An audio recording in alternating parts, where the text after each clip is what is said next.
네, 안녕하세요. 이종모입니다. 진주에 처음 온 게 2015년이었어요.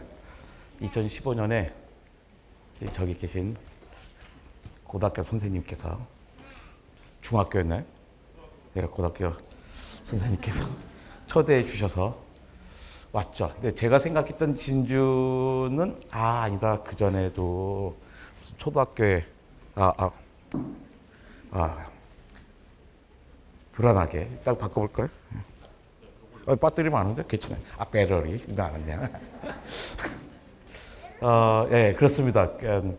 아마 2013, 14년부터 왔다가 그 옛날에는 아침 새벽에 비행기를 타고 6시 반 비행기가 있어서 타고 와서 강연은 한 10시쯤 있으니까 촉성로에 가서 졸다가 맞춰서 가고 그랬던 기억이 납니다. 그 다음부터는 이제 거의 매년 오게 되죠. 아주 진주는 매력이 있는 도시죠. 이렇게 또 초대해 주셔서 여러분을 뵙게 돼서 반갑습니다. 오늘 뭐 이런 이야기를 하려고 그러고요. 접니다. 여러분 미생이란 만화 보셨는지 모르겠는데 거기에 제가 나와요. 정말로 저예요. 만화가 윤태호 씨가 저한테 전화 걸어서 제 얼굴을 쓰고 싶다고 하더라고요. 근데 윤태호 씨 만화 이끼처럼 금방 영화가 되니까 그래 나도 한번 영화에 나가봐야지 이런 속셈으로 쓰라고 했는데 영화 대신 20부작 드라마가 됐어요. 근데 못 나갔어요. 그때 만화가가 드라마 감독한테 적극 추천했는데 싱크로율 100%인 사람이라고. 그런데 감독이 그런 나쁜 캐릭터 필요 없어요 했다고 하더라고요. 안 좋은 사람은 나와요. 그러니까 직장 상사인데 부하 직원들이 면박 주고 그런 사람이에요. 실제로 나중에 여러분 직장 생활 해보면 직장 생활 하고 계신 분들 있잖아요. 반드시 모든 직장이 있어요. 한 명쯤. 내가 저 사람 때문에 출근하기 싫어 하는 사람들이 있거든요. 나는 그 주변에 그런 사람 없어요. 우리 회사는. 그러면요, 내가 그 사람인가 생각해야 돼요. 있습니다. 그런데 여기선 그 정도까지는 아니었어요. 조금 뭐 그런 정도, 아주 나쁜 정도는 아니었는데 어쨌든 못 나가게 됐습니다. 그래서 내가 항의했어요. 너 왜 날 그런 식으로 그래서 가슴에 상처를 줍니까? 하고 윤태호 씨에게 하기로 했더니, 관장님은 인상이 그래요라고 하더라고요. 안 좋은 태도죠. 사람을 겉모습으로 평가하면 안 되잖아요. 저는 겉모습과 달리 되게 착하고 친절하고 나이스한 타입입니다. 그러니까 오늘 강의와 상관없이 뭐든지 펭귄 천사 골뱅이 korea.kr로 문의를 주시면 여러분은 반드시 답을 받을 수가 있어요. 펭귄은 중학교 때부터 별명이었고요. 천사는 내가 이런 마음으로 살아봐야지 한 건데 안 돼요. 그런 건 되는 게 아니에요. korea.kr이라는 것은 여러분이 안 믿겠지만 제가 대한민국 공무원이라는 뜻입니다. 저는 과학기술정보통신부의 공무원이에요. 정말로 사람들이 안 믿던데 정말로 공무원이에요. 예. 그럼 얘기를 좀 시작해보죠. 제가 있는 곳이에요. 우리나라의 과학관이 몇 개쯤 될까요? 우리나라 과학관이 2개? 예. 3개? 4개? 3분의 4는 뭐예요? 우리나라의 과학관이 등록된 과학관만 147개입니다. 제법 많아요. 우리나라가 선진국이에요. 제가 이제 독일로 유학을 갔을 때 가장 놀란 게 뭐냐면 걸어갈 수 있는 곳에 도서관이 있더라고요. 그 옛날에 서울에서 도서관을 가려면 새벽에 남산 도서관이나 정덕 도서관에서 새벽 6시부터 줄 서고 막 그래야 돼요. 도서관 자리 잡기 어려웠는데 독일 가니까 걸어갈 수 있는 곳에 다 공립 도서관이 있어요. 이게 선진국이지. 이럴 때도 살고 싶어 했어요. 근데 딱 귀국해보니까 2006년에 우리나라가 그러더라고요. 걸어갈 만한 곳에 도시는 도서관이 있어요. 급격하게 변하는 나라죠. 근데 요즘은 도서관 말고 과학관도 좀 많으면 좋겠다는 생각이 들더라고요. 이렇게 무지막지하게 커다란 과학관 말고, 이거 너무 커요, 이런 거. 이거 커서 하루에 보지도 못해요. 아프고 막 그러단 말이에요. 그래서 저런 과학관 한 20분지일, 30분지일 되는 과학관이 곳곳에 있으면 좋겠다. 인구 한 40만이면 하나쯤 있어야 되거든요. 그러니까 진주시도 35만이잖아요, 인구가요. 하나쯤 있으면 땅도 많던데 좋겠다라는 생각이 듭니다. 과학관, 보는 과학관 말고 실험실로 내가 직접 할 수 있는 과학관이 있잖아요. 여러분 PCR 검사 다 받아봤잖아요. PCR 검사를 다 받아봤지만 해보지는 못했잖아요. 제가 생화학과를 나왔어요. 그러니까 당연히 PCR 하는 과인데 그 당시에는 해보지도 못했어요. 왜냐면 그 당시 가격으로 기계 하나가 2억 원씩 했거든요. 아파트 한 채였어요. 근데 요즘은 1,000만 원밖에 안 해요. 그러니까 얼마든지 직접 내가 해볼 수 있는 거죠. 나중에 질문해요. 과학관에 딱 오면 딱 이렇게 멋진 장면을 볼 수가 없어요. 왜냐하면 이건 하늘에서 봐야 돼요. 우리는 딱 내리면 바닥에서 보이기 때문에 앞밖에 안 보이죠. 제 방이 여기에 좀 있습니다. 아유, 서울 가는데 과천, 서울은 놀러 가도 과천은 어떻게 가 그러는데요. 서울역에서 내려서 4호선 타면 25분이면 도착합니다. 사당역에서는 9분. 예, 6번 출구로 나오면 되군요. 성인 4,000원, 어린이 청소년 2,000원에 모시고 있습니다. 되게 좋아요. 되게 좋았어요. 이렇게. 한 번에 어차피 다 못 보니까, 한 번에 다 못 보니까 조금 보고 가겠다. 뭐 그렇게 생각하시면 됩니다. 중학생들은 이 글자 읽을지 모르겠는데 문해력이라는 게 있어요. 문해력. 글자를 읽는 힘이에요. 20세기에는 글자를 읽는 게 정말로 행복한 일이었어요. 제가 옛날에 야학이란 걸 했어요. 야학이 뭐냐면 밤중에 있는 학교인데 정식 학교는 아니고 그러니까 중고등학교를 못 다니는 사람들을 위한 중고등학교 과정이 있었죠. 그러니까 제 대학생의 교사고 대학생 또래의 젊은 사람들이 학교를 배우는 거예요. 근데 유학 갔다 왔더니 그 사이에 이제 젊은 사람들은 중고등학교를 다 다닌 거예요. 거길 못 다녀본 사람들이 없어요. 그래서 이걸 어떻게 할까 하다가 이제 그 선생님 한 분이 초등학교 과정을 만들자 그러더라고요. 한글 과정. 근데 우리가 그렇게, 우리나라에 한글 못 읽는 사람이 어디 있어요? 그러는데 선생님이 그렇지 않다고, 꽤 많다 하고 이제 방을 열었어요.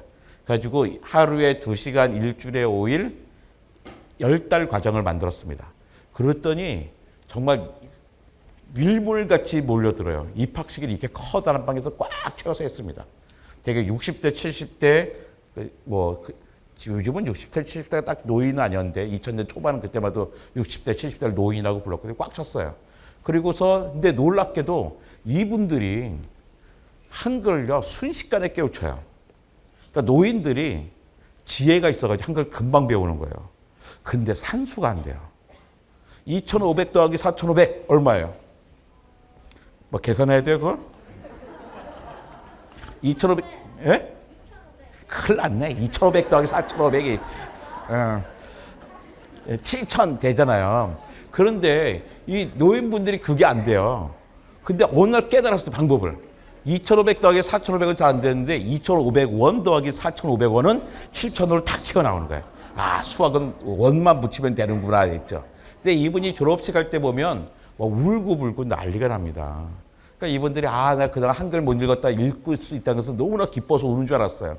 근데 알고 봤더니 그게 아니에요. 에이 이거 우세요. 그러니까 그렇게 기쁘세요. 그랬더니 막 화내면서 내가 기뻐서 우는 줄 같아요. 이 선생 그러더라고요. 억울해서 울어요. 아니 하루에 2시간씩 일주일에 5일 10달만 나한테 시간을 줬으면 일찌감치 읽고 셈하는 거 쓰는 것을 다 깨우쳐서 행복하게 살았을 텐데 이 영감탱이하고 자식 새끼들 때문에 그 기회를 못 갖고 있다가 60 넘어서 이런 데서 이 기회를 하니 어디가 얼마나 억울해라는 거죠. 그러면서 그때 그분들이 가졌던 행복감이라는 거 있잖아요. 내가 글을 쓸 수 있고 읽을 수 있다는 것 같아요. 엄청나게 크다는 걸 깨달았어요. 근데 그건 20세기의 얘기예요. 20세기에는 읽고 쓸 수 있으면 내가 그것만 가고도 행복할 수 있었어요. 근데 우리는 21세기에 살고 있잖아요. 하나가 더 필요해요. 바로 과학 문해력이라는 겁니다. 과학을 읽고 문화로 즐길 수 있어야 되는 거죠. 이게 2017학년도에 수능 문제에서 가장 오답률이 높았던 문제예요. 난리 났었어요. 이렇게. 이 보기를 참고할 때 A에 대한 이해로 적절하지 않은 것은 손석희 씨가 뉴스에서 뭐라 그랬냐면 시험 본 날 아니 고등학생들한테 이런 문제까지 물어보더니 우리 너무나 가혹한 거 아닙니까? 그랬어요. YTN 사이언스라고 인기는 없지만 그래도 과학 채널이 있는데 거기 남녀 앵커가 주거니 받거니 하면서 이게 국어 문제예요? 과학 문제예요? 그러더라고요. 국어 문제였거든요. 그때 어떤 신문의 주말 방담에서 젊은 기자 셋이 이야기하다가 나도 이 문제 틀렸어 하고 대놓고 얘기해요. 내가 속으로 욕했어요. 야, 수능 국어 문제 정도는 틀려도 중앙일간지 기자가 될 수 있단 말이야. 이런 거죠. 근데 저는 이 문제가 썩 좋은 문제라고 생각하지는 않습니다. 왜냐하면 여기에 나와 있는 보기의 문장이 너무 후져요. 국어 시험이 문해력을 평가하잖아요. 읽고 이해할 수 있어야 되는데 살다 보면요. 좋은 문장보다 나쁜 문장 더 많이 보거든요. 그 나쁜 문장도 이해할 수 있어야죠. 하지만 적어도 수능 국어 문제에서 이제 모범적인 문장이 나와야 된다고 생각해요. 근데 문장이 너무 후져요. 이게 첫 번째 문제고 두 번째 문제는 뭐냐면 이 문제를 쭉 국어 문제로서 풀려면 한 6분은 필요한 것 같아요. 6분 동안 쫙 읽어야 답 2번을 고를 수 있을 것 같은데 전국에서 한 2, 3천 명 정도는 어쩌면 한 40초 만에 2번을 고를 수 있을 것 같아요. 어떤 친구들이냐면 물리 덕후들. 만료력을 지나치게 사랑하는 친구들. 만료력에 관한 문제였거든요. 근데 어떤 사람들은 뭐 지식으로 푸는 문제도 있을 수 있지만 그건 뭐 1점짜리 앞에 짧은 문제야지. 남들은 6분이나 걸릴 3점짜리 문제를 쉽게 고를 수 있으면 그 다음에 또 이게 뭐예요? 그다음 그의 오답률이 제일 높았거든요. 그렇다면 적당한 문제는 아니다. 하지만 그럼에도 불구하고 이 국어 문제라고 생각했어요. 했다가요. 칼럼에도 썼거든요. 난리가 났어요. 어느 딸이 막 들고 오더니 아빠 어디서 무슨 짓을 하고 다니는 거야? 그런 거예요. 자기 아빠 이름에 실명에 붙어있는 악플들이 어마어마하게 붙어있던 거거든요. 그래서 저는 이 문제가 좋은 문제지만 그래도 국어 문제라고 생각해요. 왜? 읽고 답을 고를 수 있거든요. 근데 이게 과학을 읽고 답을 고르는 게 쉬운 일이 아니에요. 자, 만료력의 법칙이란 영어를 보고 해서 질량을 가진 물체 사이의 중력 끌림을 기술하는 볼라볼라볼라볼라볼라 해서 이거 이해할 수 있을까요? 어려워요. 이거 전혀 모르는데 그나마 이게 홀라요. 중력 푹 떨어졌네. 참 그거 배운 거 뉴턴 머리 맞고 막 이런 거 생각한단 말이에요. 근데 이게 과학이 왜 이게 어려울까요? 과학자들은 저런 식으로 하지 않거든요. 과학자들은 저걸 이런 식으로 표현해요. 너무나 아름다운 공식 하나로 딱 준단 말이에요. 편해요. 근데 이게 다시 이게 뭐야? 차라리 말로 블라블라 한 게 낫지 할 수도 있잖아요. 왜 그러냐면 왜 과학이 어렵게 느낄까요? 언어의 문제예요. 매년 수능 국어 문제는 15개의 비문학 문항이 나옵니다. 그러니까 문학 문제가 어렵겠어요? 비문학 문제가 어렵겠어요? 비문학이 훨씬 어려워요. 별의별 다 나와요. 정치, 경제, 사회, 무슨 심리, 예술 다 나오거든요. 비문학 문제가 훨씬 많이 틀려요. 많이 틀리면 사람들은 반성해요. 내가 좀 예술책 좀 읽을 걸 미니머집이 몰라서 놓쳤어요. 재작년처럼 경제가 막 어려운 선생님들은 학생들한테 경제책 좀 많이 읽고 우리 학생들이 많이 놓쳤겠는걸 하고 반성을 하는데 그 어려운 비문학 문제가 과학 문제면 사람들은 반성을 하지 않고 화를 내요. 아니 과학만 어려운 게 아니라 다른 것도 어려운데 왜 과학은 다 너무나 어렵게 느껴질까요? 바로 이거예요. 언어가 다르기 때문입니다. 다른 건 아무리 어려워도 우리가 평상시에 사용하는 자연어로 되어 있어요. 10월달에 노벨 경제학상 발표돼요. 그 신문에 전면 기사 나옵니다. 다 읽을 수 있어요. 아는 것 같아요. 신문 덮고 나면 기억을 못해서 그렇지.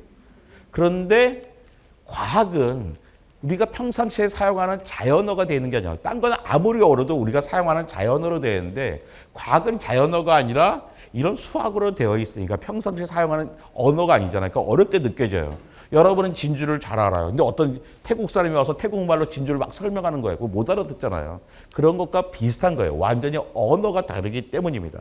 그럼 그렇다고 해가지고 지금 우리가 나 과학자가 될 것도 아닌데 내가 지금 막 뭐 미분 적분하고 장방정식 풀고 그래가지고 과학을 접근하면 행복할까요? 아니잖아요. 그래서 다른 방법으로 어떻게든지 과학과 접근을 해야 될 것 같아요. 그래서 이제 근데 우리가 과학을 막 알려고 그러는데 과학이요 정말 힘들어요. 부모님들 학교 다닐 때 내가 과학 좀 했잖아요. 그런 분들도 여기 중학생들 많이 오셨는데 애가 중학생만 돼도 시험 때 엄마 아빠가 도와줄까? 못 도와줘요. 정말로 어려워요. 너무나 지식량이 많아졌기 때문에. 그래서 근데 우리가 그 과학을 쫓아간다는 게 그런 지식의 양을 쫓아가는 게 아니거든요. 저는 과학은 지식이 아니라요. 의심에 대한 잠정적인 답을 찾아가는 과정이라고 생각합니다. 일단 의심을 해야 돼요. 의심하고 질문하는 게 과학의 기본이에요. 천동설에서 지동설로 넘어갈 때 가장 중요한 발견이요. 목송에서 달을 4개 발견하는 거였어요. 왜 중요했냐면 아리스토텔레스 때 천동설이 뭐냐면 모든 천체가 지구를 중심으로 돈다는 거였잖아요. 근데 목성에 달이 4개 있는 거예요. 엄청난 사건이었죠. 목성에 달이 4개 있다는 뜻은 뭐예요? 모든 천체가 지구를 돈다는 게 아니라는 뜻이잖아요. 그렇다면 우리 아리스토텔레스를 대놓고 의심해봐야겠는데 하면서 우리 사고를 완전히 바꿀 수 있었던 거예요. 그런데 지금 목성의 달이 몇 개인 줄 아세요? 79개예요. 계속 끊임없이 바뀝니다. 예전에 뭐였어? 가장 작은 입자, 원자였잖아요. 그 당시에 원자보다 더 적은 게 있단 말이에요. 핵이 있었어요. 근데 핵도 어떻게 해야 돼요? 양성자, 중성자 있고 다시 양성자는 모르고 있어요. 코크 있고 과학 그러잖아요. 근데 과학이라는 것은 절대로 진리가 아니에요. 여러분이 진리가 필요하시면 절이나 교회나 성당에 가서 상담을 하셔야 돼요. 과학자에게 진리를 물어보시면 정말 곤란합니다. 과학자들은 어떤 의심이 있는데 그 의심에 대한 잠정적으로 지금 상황에서 이게 답인 것 같아 정도까지만 이야기를 해주는 거죠. 근데 그러니까 어떻게 계속 의심하고 질문해야 된단 말이에요. 의심하고 질문할 때 의심하고 질문하는데 상대방이 기분이 좋겠어요? 안 좋잖아요. 그래서 되게 매너 있게 물어봐야 돼요. 그래서 과학자들 보면요, 되게 몇 개 태도가 있더라고요. 첫 번째가 뭐냐면요, 물어볼 때 상대방이 막 얘기를 했잖아요. 내가 제대로 이해했는지 확인하기 위해서 대신 설명해줘요. 너가 말하는 거 이거 맞아? 이런 거죠. 내가 오해할 수도 있으니까. 두 번째 뭐냐면 중요한 거예요. 칭찬해요. 야, 어떻게 그런 생각을 했어요? 정말 멋진 줄 알았는데. 먼저 칭찬을 깔고 가는 거예요. 세 번째, 살짝 상처를 주는 거예요. 거기서 이제 박살내지 말고 살짝 그 부분에서만. 왜? 저는 내 동료란 말이에요. 나도 박살나기 싫잖아요. 그러면서 그걸 계속 반복하면서 자기 생각, 대화를 해 나가는데 그 목적지가 뭐냐면, 근데 그렇게 이야기를 하면 겸손한 태도를 가져야 되잖아요. 제가 독일에 살 때, 독일에 10년 동안 공부를 했는데, 우리 연구소에는 노벨상을 받은 사람이 한 명도 없었어요. 근데 노벨상 수상자는 노상에 와 있어요. 1년 360일이면 180일은 와 있는 거예요. 근데 그 사람들이 끝나고 나서 갈 때쯤 되면 무슨 강연들 하거든요. 강연할 때 강연 30분밖에 안 해요. 즐거웠던 일을 합니다. 그래서 사람들이 막 질문하죠. 학생들이 질문할 때, 석박사과정 학생들이 질문할 때, 선생님 요즘 얼마나 멋진 연구하세요? 이런 거 물어보지 않아요. 선생님 책 이렇게 쓰셨는데 내가 이해 못해서 설명해 주세요. 이런 게 아니에요. 그 사람 논문 팔랑팔랑 흔들면서 당신이 논문에서 이 데이터를 이렇게 해석했는데 그게 맞습니까? 그런 거예요. 전 처음에 어이가 없었어요. 제가 석사과정 이제 시작하는 친구가 노벨상 수상자한테 뭐 하는 거야 그러는데, 노벨상 수상자 속으로는 갖지 않았을 거예요. 하지만 겉으로는 되게 땀을 삐질삐질 흐르면서 설명해요. 자네가 이렇게 생각하는 점은 난 이해해가. 다른 이런 점을 봤잖아. 아, 대단하게 잘 봤어. 그러니까 자네 못 본 부분이 있어. 이런 걸 봐야지. 그러면 내 말이 이렇게 하니까 맞다네 했단 말이에요. 열심히 설명했어요. 그러면 질문했던 친구, 아, 그렇군요. 선생님 고마워요가 아니라 딴 친구가 손들어서 아닌 것 같은 데를 계속 반복하는 거예요. 근데 그때 처음에 그거 끝나고 나면 어떻게 해요? 그걸 2시간 반 동안 해요. 근데 끝나고 나면 다 기념사진 찍어요. 그러면 사람들은요, 교수들만 나오고 애들은 나가버려요. 나갈 땐 조용히 한다고 그냥 우당탕탕 나가요. 이것들이 뭐야? 근데 나는 선 짚고 나갔더니 줄을 쫙 서 있는 거예요. 이 친구들이 그 노벨상 수상자의 권위를 인정하지 않은 게 아니에요. 권위주의에 빠지지 않았을 뿐이죠. 그래서 어떻게 해요? 이 사람이 의심하고 질문합니다. 의심하고 질문하고 나가서 왜 줄 서 있어요? 악수 한번 해보고 싶어서. 사인 한번 받아보려고, 같이 사진 한번 찍어보려고 그런 거죠. 권위를 인정을 해요. 근데 그 끝나고 나서 교수님한테 물어봤어요. 아, 오늘 이랬었는데, 아, 우리 애들이 정말 버릇없이 그래서 미안해요. 아, 아니야. 과학자는 그렇게 질문해야 돼. 호기롭게 자기 뭐 대인인 것처럼 얘기하더라고. 약간 삐쳤어요. 그래서 혼자 잘난 척 하시는구나. 근데 되게 참 겸손하게 잘 하시더라고요. 그러니까 그 겸손이 바로 과학적으로 가야지 될 태도야. 그런 거예요. 또 빈정상했어요. 계속 잘난 척에 마음 넓은 척해서 따졌어요. 그래서 그러면 겸손이 뭡니까?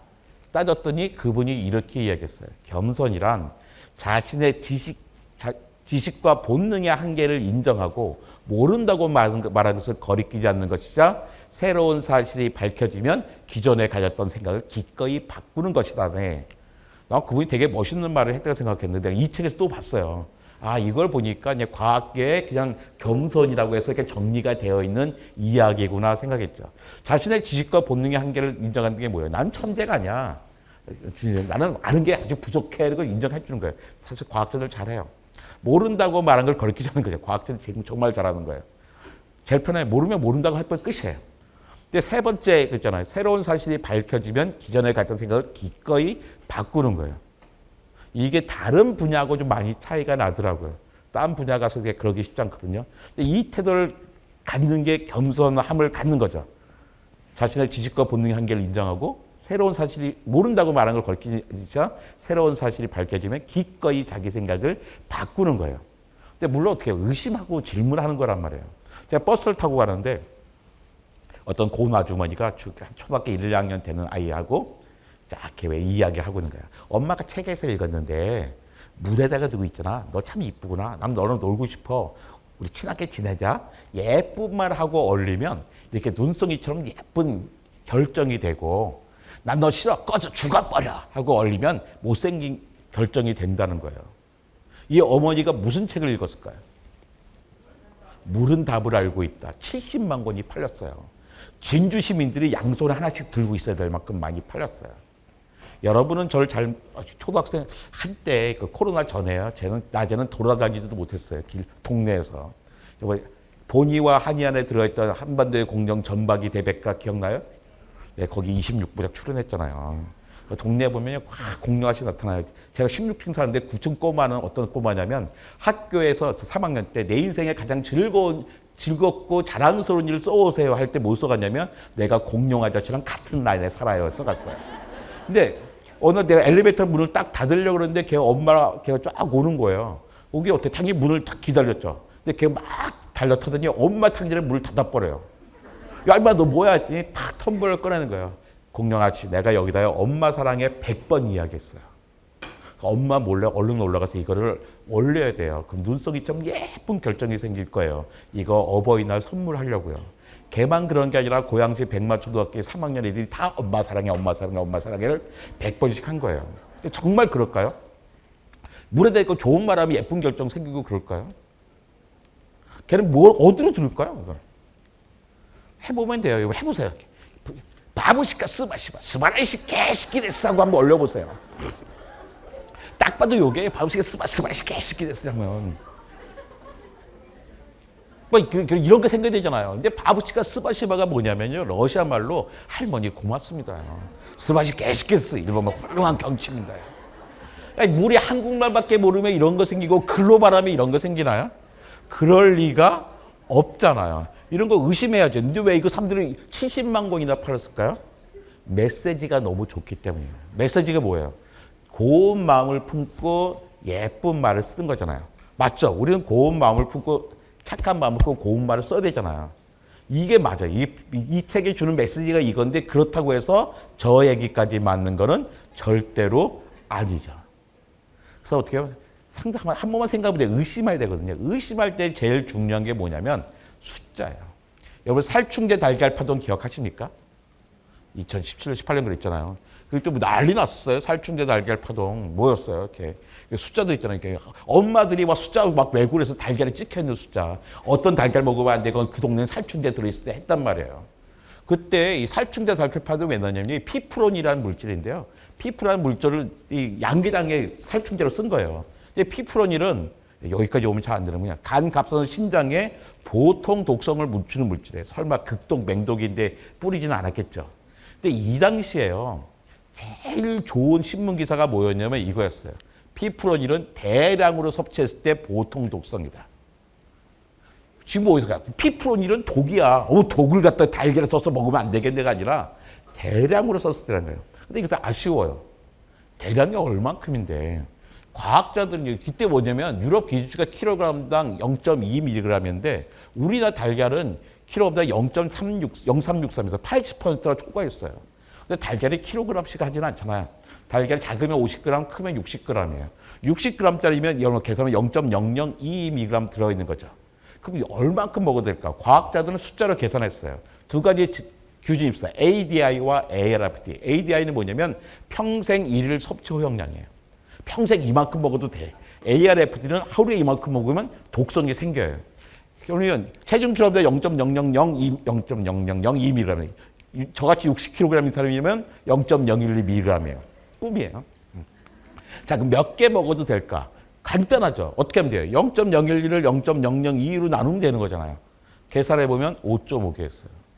보통 성인은 저 달걀을 매일 5개, 6개 죽을 때까지 돌아가실 때 먹어도 달걀에 생기는 독성이 없단 말이에요. 그러니까 초등학교 1학년 유치원생도 하나 이상 먹어도 되는 거였죠. 자, 그러면 독성 생기면 어떻게 돼? 60kg인 사람은 0.54mg에서 0.54, 0.002로 나눠야겠죠. 나눠보면 얼마냐면 246개예요. 세계보건기구에 따르면 저 달걀을 하루에 246개 먹으면 간, 갑상선, 신장에 보통 독성이 생긴대요. 자, 저 달걀을 246개 먹으면 어떻게 될까요?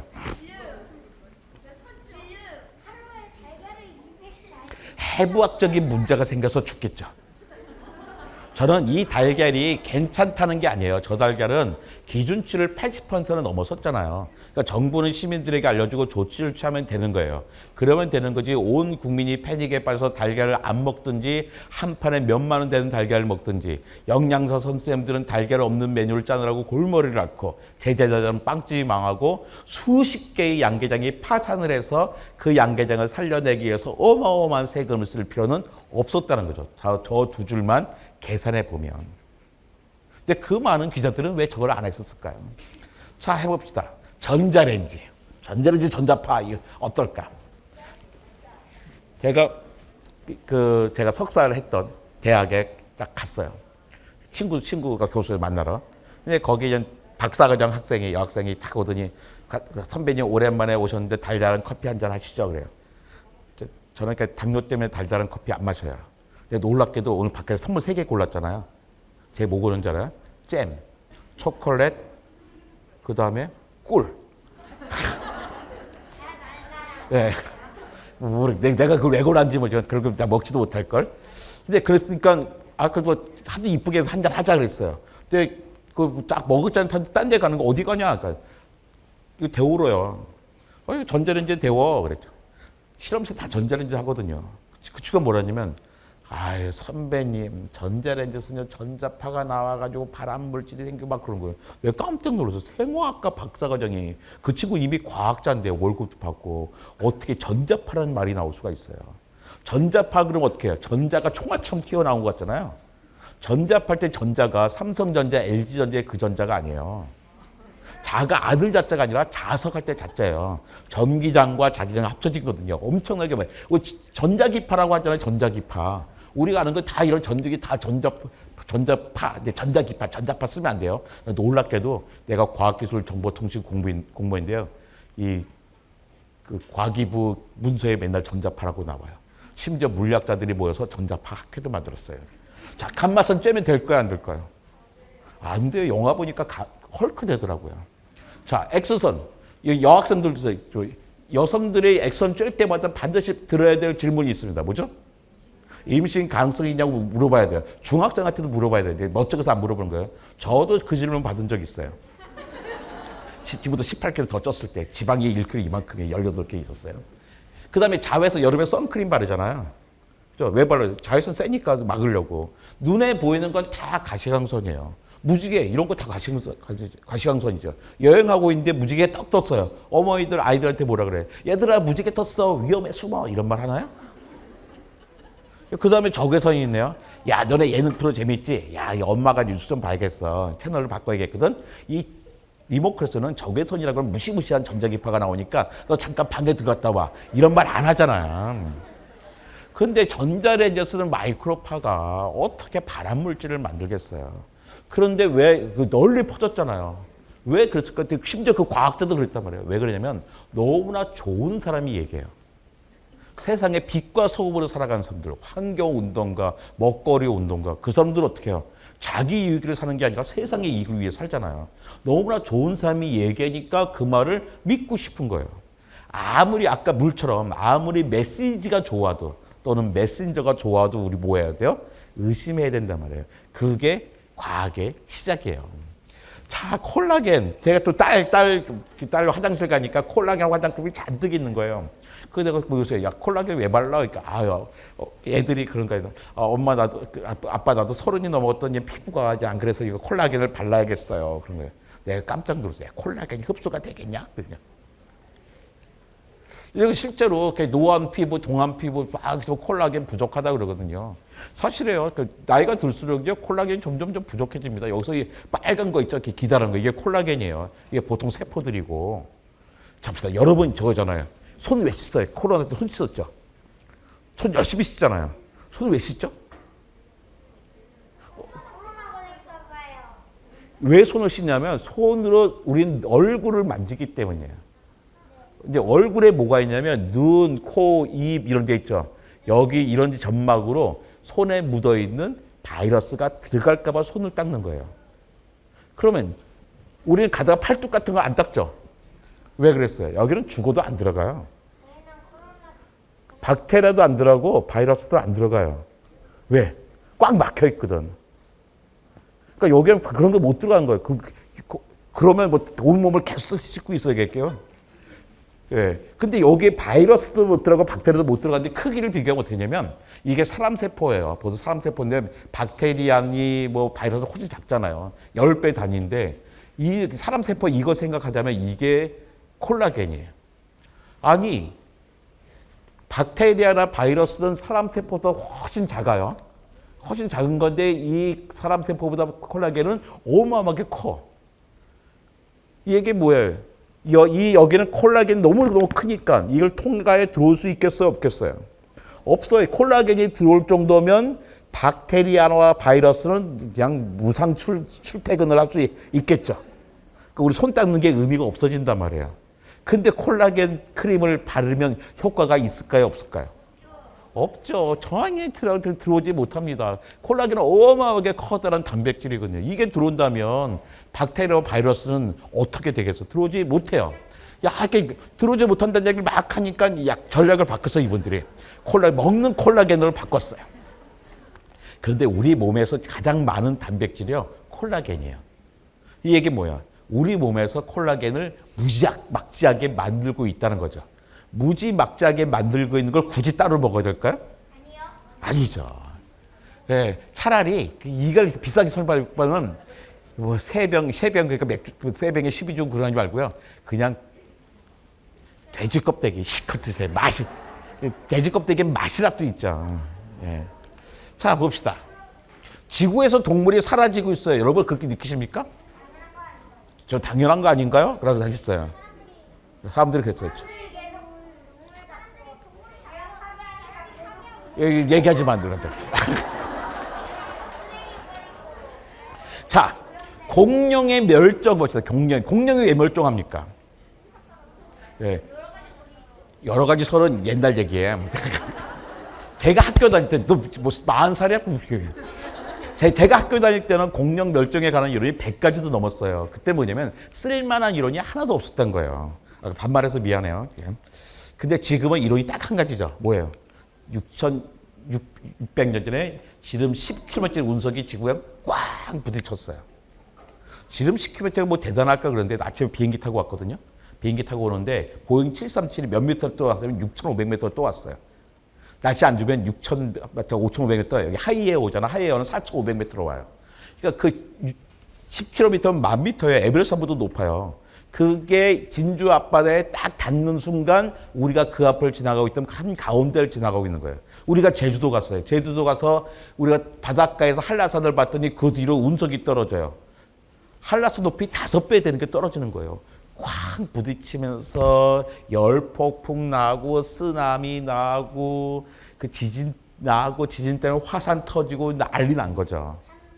근데 그렇게 해서 멸종했다고 알고 있는데 작년 6월 달에 네이처에 아주 재미있는 논문이 났어요. 당연히 초식 공룡, 육식 공룡 먼저 멸종하는데 운석이 부딪히기 전에 이미 공룡이 멸종한 거예요. 이때 뭐냐면 화산이 터졌어요. 이미 커다란 화산, 인도의 데칸고원이 만들어지는 커다란 화산이 터지면서 이 공룡이 확 줄어들었어요. 확 줄었더니 요만큼 있다가 마지막에 운석을 맞으니까 끝장나버린 거예요. 그런데 재밌는 게 뭐냐면 멸종이 시작되기 전이나 멸종이 시작된 다음이나 공룡의 생물량은 똑같아요. 무슨 말이냐면 화산이 터지기 전에 공룡이 10억 마리 살고 있었잖아요. 멸종이 시작된 다음에도 10억 마리가 그대로 있는 거예요. 네? 이게 뭐가 멸종이야? 멸종이죠. 멸종이 뭐예요? 마리가 줄어든 게 아니라 종류가 없어지는 거잖아요. 그러니까 이렇게 설명할 수 있어요. 10억 마리인데 이때 10억 마리는 1000 종류가 합해서 10억 마리였어요. 근데 이때는 100 종류가 합해서 10억 마리인 거예요. 뭐가 떨어졌다고요? 요즘 말로는 종의 다양성이 급격히 떨어져 있죠. 급격히 떨어지니까 아픈 생태계야. 허약한 생태계야. 비실비실한데 운석이 꽝 부딪히니까 끝장나버린 거예요. 생물량이 아니라 중요한 게 뭐였어요? 종의 생물 다양성이 때문에. 요즘 동물들이 막 사라진다고 했잖아요. 요즘도 그렇지 않아요. 10,000년 전이나 지금이나 동물량 똑같아요. 근데 뭐가 다르냐면 10,000년 전에는 99.9%가 야생동물이었어요. 인간 가축은 0.1%밖에 안 돼. 근데 지금은 99.9가 달했던 야생동물이 3%로 줄었어요. 인간 가족은 0.1에서 97로 늘어나요. 97 가운데 32가 인간이고 65가 가축이에요. 32% 인간 몇 종류죠? 한 종류예요. 자, 65도 가축 몇 종류예요? 머릿속으로 생각해봐요. 머릿속으로 생각해봐요. 머릿속으로 생각해봐요. 10가지 생각하기 어려워요. 수십 가지 되겠죠, 수십 가지. 그러니까 무슨 얘기냐면, 요 인간같이 이 97%가 수십 가지밖에 안 돼요. 근데 봐요. 만년 전이나 지금이나 동물의 생물량은 똑같은데 뭐가 줄어들었어요? 종의 다양성이 급격하게 줄어들어 있는 거죠. 그러니까 어떻게? 되게 허약한 생태계예요. 아, 공룡 멸종할 때 마지막 한 방이 뭐였어요? 운석이었잖아요. 지금의 마지막 한 방은 뭘까요? 아마도 이산화탄소일 가능성이 무지 크죠. 또 이런 말씀도 많이 합니다. 아, 이제 부모님들 말씀, 아, 예, 요즘 기후가 바뀌어서 봄과 가을이 없어진 것 같아. 막 그래요. 그렇게 느끼시나요? 봄과 가을이? 근데 느낌대로 이야기하면 안 돼요. 왜냐면 이 아내가 1981년부터 10년, 바깥이 2021년 10년이거든요. 겨울이 102일에서 87로 확 줄었어요. 봄은 84에서 87로 늘었는데요. 봄, 가을이 없어졌다는데 늘었어요. 여름 114에서 127로 14일에 늡니다. 가을은 어떻게 돼요? 줄었어요. 이틀 줄었어요. 시작점이 많이 바뀌어요. 옛날에 11월 달에 시작하던 겨울이 12월에 시작하고 3월에 시작하던 봄이 2월에 시작하고 6월에 시작하던 여름이 5월에 뭐 가을은 고만고만해요. 네. 봄과 가을은요 하루 늘었어요. 뭐가 줄었습니까? 겨울이 2주 줄고 여름이 2주 늘어난 셈이에요. 따지고 보면 뭐냐면 따뜻한 봄 3일 늘고요. 더운 여름 14일 늘고 시원한 가을 줄고 추운 겨울 줄어든 거예요. 결국 어떻게 해요? 봄과 가을이 줄어드는 게 아니라 추운 계절이 늘어나고 줄어들고 더운 계절이 늘어난 거죠. 옷가게 하는 사람이 야, 봄과 가을이 사라지고 있대. 아 그래? 봄옷 그만 갖다 놔야겠는데 그러면 안 되는 거죠. 봄옷이 더 늘었으니까. 뭘 줄여야 돼요? 겨울옷을 줄여야 된단 말이에요. 저희 장인어른을 모시고 사는데 장인어른을 모시고 사는 게 쉬운 일이 아니에요. 절대로 추천하지 않습니다. 근데 장인어른이 그 말씀 하시더라고요. 이서방, 내가 기력이 떨어졌나 봐. 예전에는 에어컨을 안 틀고도 잘 살았는데 에어컨 없으면 못 살겠어요. 그러는 거예요. 근데 저희 장인어른요. 기력이 떨어진 적이 없어요. 자, 북반구 여름인데 80년까지 그래프예요. 여름의 표준 온도 그래프예요. 여기는 최근이에요. 80년까지의 여름의 평균적인 온도의 날씨가 쭉 보면요. 지금은 시원한 날씨예요. 평균 여기 있잖아요. 에어컨을 틀어야 되는 극단적인 날씨는 80년까지 거의 없었는데 지금은 엄청나게 많아요. 여러분 초등학교 때부터 교실에 에어컨이 있었죠? 저는 대학원 졸업할 때까지 에어컨 없었거든요. 이 얘기하면 그때 그렇게 가난했어요 우리가. 그런데요. 가난하긴 했지만 가난하다고 에어컨이 없었던 건 아니에요. 지금도 가난한데도 에어컨 쓰잖아요. 그때까지는 1980년대까지는요. 에어컨 없어도 살만했어요. 지금은 에어컨을 살 수가 없는 거예요. 젊은 사람들이 정신 상태가 해이해져서 에어컨 팡팡 트는 게 아니라 에어컨을 틀어야 될 만큼 지구가 더워졌다는 거죠. 그 숫자로 따져보면 세상이 제대로 보인단 말이에요.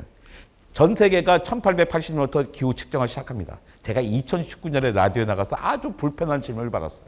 뭐냐면 제가 2019년에 질문을 받았는데 지구 역사상 가장 더웠던 20년이 언제예요? 물어본 거예요. 힘든 거 대답하기. 가장 더웠던 20년은요. 1998년 하고요. 중간에 1999년 1년 쉬고 2000년부터 2018년까지 19년을 더해서 20년이 제일 힘들었어요. 짜증났어요. 근데 2020년에 질문을 받으니까 똑같은 질문을 받았거든요. 너무 편한 거예요. 가장 더웠던 20년은요. 2010년부터 2019년까지 20년이 제일 더웠어요. 2021년에도 똑같은 질문을 받았습니다. 이번엔 뭐라 그럴까요? 2001년부터 2020년이 가장 더운 20년이었어요. 호모사피엔스가 등장해서 아마도 이 20년이 가장 더웠던 20년일 거예요. 지금 젊은 사람들, 대학생들은요. 우리 예전엔 안 그랬더라. 그러면 안 돼요. 너네들은 태어날 때부터 그랬어요. 제 늦둥이 둘째 딸이 2001년생이거든요. 그러니까 그 친구는 뭐냐면 자기가 태어나서 가장 살았던 20년이 호모사피엔스가 경험한 가장 더웠던 20년이에요.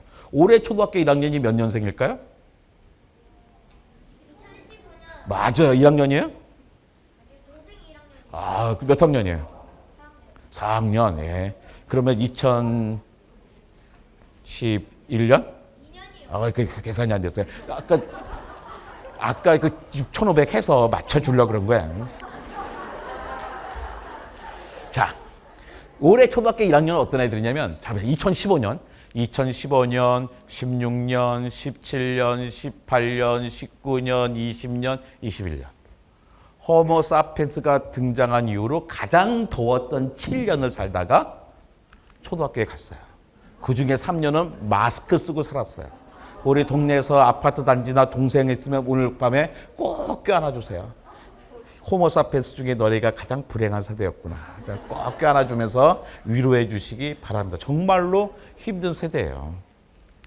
예. 그러니까 이렇게 기후가 왜 올라갑니까? 이산화탄소 때문에 오르잖아요. 근데 여전히 이산화탄소 오르니까 오르락내리락 하는 거 아니에요? 라고 하시는 분들이 있습니다. 그 이산화탄소가 보면 원래 오르락내리락 해요. 근데 옛날에는요, 지금 기온이라면 5억 년 전은요, 지금 15도는 높았어요. 근데 막판에 보면, 이때 있잖아요, 이때. 그 사람들이 처음에 등장했을 때는요, 이때예요. 지금보다 더웠어요. 오스트랄로피테가 등장할 때도 지금보다 더웠고, 호모에서도 더웠어요. 호모 에렉투스가 등장할 때는 지금보다 추웠어요. 저 사람들은 뭐가 필요했을까요? 불. 좋아요. 저 사람들이 제일 처음에 사용한 불이 뭘까요? 번개? 번개 막 치면 쫓아서 딱 잡아가지고 쓰나요? 모닥불이 처음에 모닥불을 어떻게 써요? 산불 맞아요, 산불. 산불이 딱 났어요. 그 당시 엄마들이 뭐라 했을까요? 야, 가서 산불 좀 구해와. 그랬을까요? 그랬을 리가 없죠. 가지 마 했을까요? 큰일 나, 가지 마. 그럼 애들은 어떻게 해요? 가서 불타 죽었어요. 근데 그 중에 몇몇 사람들 살아오면서 좋은 경험을 갖고 오죠. 불타서 죽어있는 토끼, 쥐 먹고 맛있어요. 불을 써야겠다 해주고 그렇게 갖고 오는 거예요, 불을. 그걸 잘 썼어요. 그게 150만 년 전이에요. 150만 년 산불을 갖고 왔었어요. 불이 꺼졌어. 어떻게 해요? 다음 산불 날 때까지 기다려야 돼요. 그게 언제냐? 150만 년 전부터 50만 년 전까지 100만 년 동안 산불만 기다렸어. 근데 50만 년 전에 보니까 마른 나무가 싹 스치면서 불이 나는 걸 보고서 막 이렇게 해서 하는 기술이 생겼죠. 그리고선 이게 50만 년 전인데 그 기술이 전 세계에 퍼질 때까지 20만 년이 더 걸렸어. 30만 년 전에야 불 피우는 기술이 생긴 거예요. 딱 그때 우리 호모 사피엔스 등장해. 우리 정말로 기가 막혀요. 우리가 등장할 때 이미 다 불을 키울 수 있을 때였어요. 그리고서는 2만 년 전부터 1만 년 사이에 갑자기 온도가 4도 올라가면서 빙하기가 끝나면서 농사를 짓기 시작돼요. 그런데 이 마지막 봐봐요. 온도를 오르락 내리락 하잖아요. 네. 짠. 네. 요 아직 마지막 보면 10,000년 동안에 몇 도가 올라왔냐면 4도가 올라왔다 했잖아요. 가까이 가잖아요, 그게. 10,000년에 4도가 올랐는데 지금은 최근에는 100년에 1도가 올랐어요. 4도, 10,000년에서 100년을 좀 차이가 났잖아요. 10,000년에 4도 오른 속도를 갖다가 시속 100km로 해봐요. 여러분, 부모님이 시속 100km 딱 운전할 때 뒤에 앉아서 경치 구경할 수 있나요? 왜 못해요? 자주지. 그렇게 보는 거예요, 그렇게. 그런데, 이게 10,000년에 4도가 시속 100km라면 100년에 1도는 시속 2,500km예요. 쉥 날아서 경치 구경할 수 있을까요? 없잖아요. 이게 뭐냐면 10,000년에 4도 올라가는 속도라면 그다음은 동물과 식물, 생태계도 적응을 할 수가 있었어요. 지금 어때요? 생태계가 적응하지 못하는 상태예요. 그거 어떻게 해요? 그렇지 않아도 생명들이 다양성이 없는데 다양성이 점점 떨어지겠죠. 다양성이 떨어지면서 우리가 멸종할지도 모르게 됐단 말이에요. 근데 걱정을 하는데도 여전히 이산화탄소 오르락내리락 하는 거예요. 맞아요. 이산화탄소 오르락내리락 했어요. 옛날부터 수십만 년 동안 오르락내리락 했거든요. 거기에 맞춰서 온도도 오르락내리락 했어요. 그런데 최근 100년 동안의 우리의 경험은 그 어떤 호모 사피엔스도 경험해보지 못했던 거예요. 거기다가 이거 규모도 규모지만 속도가 너무나 빠른 거예요. 이 속도의 문제는 뭐냐면 생태계가 적응하지 못한다는 거죠. 그러니까 또 이런 얘기예요. CO2는 중국과 인도 때문이야 막 그러는데 이제 우리는 그동안 CO2가 올라가는 걸요 막을 수 있는 멈칫한 몇 번의 기회가 있었어요. 실제로 이때 중국과 유럽이 엄청나게 줄입니다. 그런데도 왜 계속 올라가요? 그 중국과 인도가 경제 개발을 막 하거든요. 막 올라가는 거예요. 그럼 우리가 그 사람들한테 야 너네 경제 개발하지 마 지구가 망하게 생겼어 할 수가 있나요? 우린 다 해놓고 그럴 수가 없잖아요. 게다가 우리는 할 말이 없는 게 중국, 인도 어마어마하게 인도 배출하는데 1인당 따져보면요. 우리나라는 여기 있어요. 적어도 우리나라 사람들은 중국 사람, 인도 사람 보고 뭐라고 할 수가 없단 말이에요. 야, CO2 배출을 다 같이 똑같이 줄여요. 이렇게 지구를 살리기 위해서. 정말 그럴 수 있을까요? 한국 사람을 4조각으로 내놔봐요. 그러면 이 21%를 배출하는 사람들이 있어요. 이 사람들은 뭐 4명, 5명, 100명 중에 6명, 7명, 8명, 9명, 10명이 아니라 30명, 40명, 50명이에요. 50명이 21%를 배출하고 있어요. 그 다음에 40명이 33%를 배출해요. 90명이 배출하는 게 54%예요. 그 다음에 9명이 배출한 게 33%예요. 그리고 1명이 13%를 배출합니다. 1인당 사용량을 보면 이 사람들은요, 요만큼밖에 배출하지 않고 있어요. 우리 똑같이 줄여요. 그럼 이 사람은 줄일 게 있어요, 없어요? 줄일 게 없단 말이에요. 그래서 아파트의 경비 아저씨들은 그러면 에어컨도 이미 없는데 에어컨도 선풍기도 틀지 말라는 말이에요? 그거 아니잖아요. 이게 이런 어려움이 모든 사람에게 똑같이 오는 게 아니에요. 가난한 나라는 더 힘들게 오고 부자 나라에서도 가난한 사람과 부자들은 다에게 온단 말이에요. 어느 나라나 상위층은 많이 배출하고 있는데 우리나라는 좀 심해요. 그러니까 재생에너지만 살 수 있을까 이런 걱정들 막 하잖아요. 에너지 전환해야 되는데. 걱정할 게 있는데 아이슬란드 제일 불쌍한 나라예요. 아이슬란드 이미 100%를 재생에너지를 쓰고 있어. 걔네들 뭐냐 지열 에너지까지 있거든요. 어떤 사람이 1등 하는 사람이 1등 하는 사람. 1등 하는 사람들 공부할 때 재미가 있을까요? 올라갈 때도 없는데 그 무슨 걱정밖에 없어. 혹시 떨어지면 어떻게 2등, 3등으로 이 걱정밖에 없는 거예요. 근데 공부는요, 밑에 내가 2학년 때부터 해봤거든요. 2학년 1학기까지 60명 중에 45등이었어요. 그때부터 이제 공부를 한번 해볼까 쫙 올라가는데요. 매일매일이 행복해. 왜? 떨어질 데가 없어. 쫙 올라가는 거예요. 우리나라가 딱 그래요, 지금. 재생에는 제일 조금 쓰고 있어요. 그러니까 우리나라가 행복해. 지금부터 하면, 움직이면 팍팍팍 성적이 나오니까 뿌듯해요. 아이슬란드는 할 게 없어요. 근데 지열 에너지 빼내고 풍력과 태양력만 써도 우리나라는 여기 있어요. 심지어 인도네시아보다 적어. 그러니까 어떻게 우리는 뭐가 움직일 때마다 보람을 느낄 수 있는 나라예요. 지금부터 얼마든지 바뀌면 되는 거죠. 자, 하루에 2배씩 늘어난단 말이에요. 어떤 연못에 수련이 있는데 매일 2배씩 늘어난대요. 근데 25일 동안 막 2배씩 늘어나는 게 25일 동안 이만큼 됐어. 그 연못을 가득 채우려면 며칠이나 걸릴까? 1년 좋은 대답이에요. 한번 해볼까요? 25일까지 여기 됐어. 2배씩 돼가지고 26일 되면 어떻게 돼요? 26일. 짠. 여기까지 되겠죠. 2배씩 되니까. 27일에는 이만큼. 28일 이만큼. 29일 그래서 이제 답이 나왔죠, 여러분 이제는. 그죠? 29일 이만큼이에요. 29일이 됐어. 그래도 여전히 이만큼의 공간이 여유가 있고 안락해 보이잖아요. 근데 그 다음날은 어떻게 돼요? 그 다음날은 가득 채워버려요. 뽀아 상태고 한 개 끝나버렸단 말이에요. 우리가 이미 여기 언저리에 있는 거예요. 지금 환경이. 옛날부터 이만큼 됐잖아. 근데 늘어나는 게 감당이 못할 된 거죠. 그러니까 제일 중요한 게 뭐냐면요. 다음에 뭐 이런 질문에 15일 반이니까 이렇게 생각할 수가 있는데 세상은 저렇게 일정하게 늘어나지 않아요. 급격하게 늘어나거든요. 그래가지고 지수함수라는 게 중요해요. 지난 5차례 대멸종은요, 다 인간에 의해서 기후의 위기 때문에 왔어요. 지금 6번째 대멸종도 아마 기후 위기 때문에 올 거예요. 차이가 있어요. 5차례 대멸종은 먼저 다 자연이 원인이 있어요. 운석이 떨어진다니 화산이 터지고 대륙이 합쳐지고 지구가 얼음덩어리가 됐어요. 그 당시에 생명체가 할 수 있는 게 있었을까요?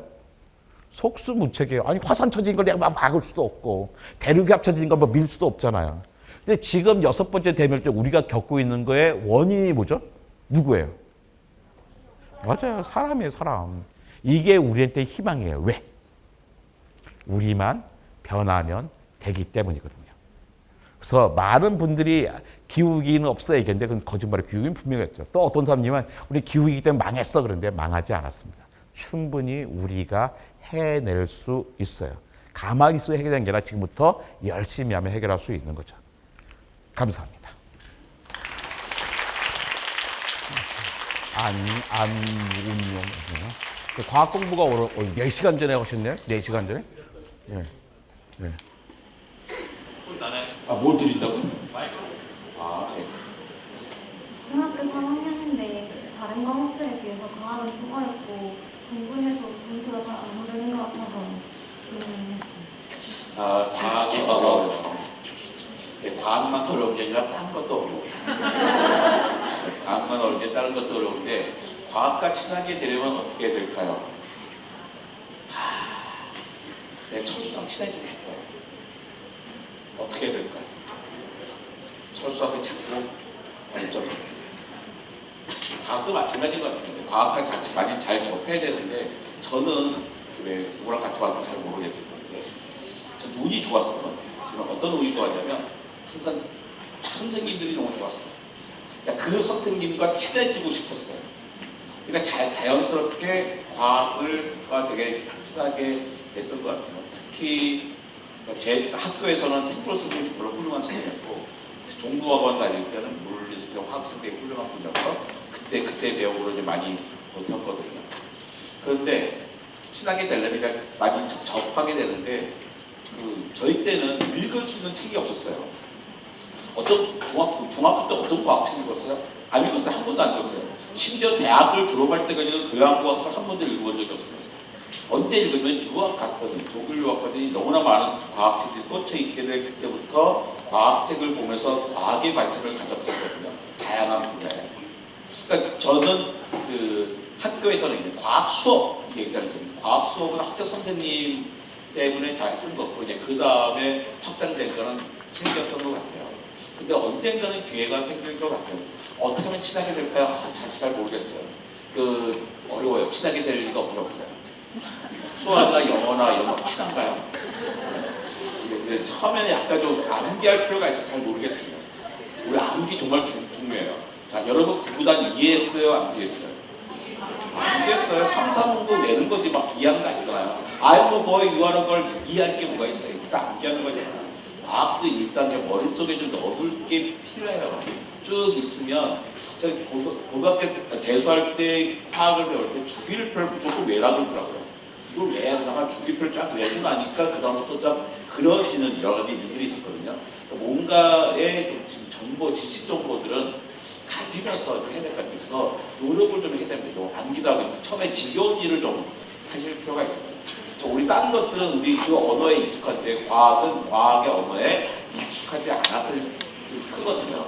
그거 시간이 걸리더라도 좀 해보시면 좋을 것 같아요. 답은 딱히 없어요. 언제부터 잘생겼어요? 내일부터. 제 평생의 꿈이 뭐냐면 앞으로 다시 태어나면 뭐로 태어나고 싶어요 그러는데요. 저는 단 하루라도 키 크고 잘생긴 사람으로 태어나고 싶어요.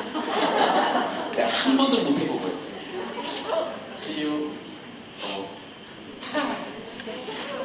어느 분이죠? 저런데 안 속아요. 네, 고맙긴 하지만 저런데 그렇지 않습니다.